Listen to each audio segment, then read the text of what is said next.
që pas daljes nga Big Brother VIP Albania 4, Loredana Brati nuk e ka ulur as pak ritmin e vëmendjes, përkundrazi, ka ndezur rrjetin me lëvizjet e saj më të fundit.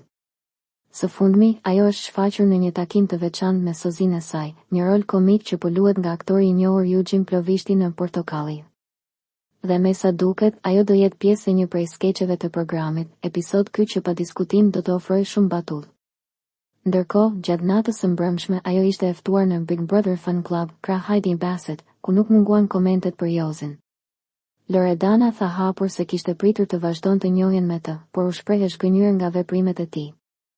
Ajo kërkoi publikisht falje gjestit dhe familjes së tij, duke u distancuar nga sjellja e Jozit. Por ajo që tërhoqi më shumë vëmendje ishte deklarata e saj finale, një fjalë e thjeshtë, por me shumë peshë, që la të kuptohet se marrëdhënia me saj dhe Jozit ka marrë fund. Një kapitull mbyllet, por për Loredanën, siç po shihet, një tjetër sapo ka nisur.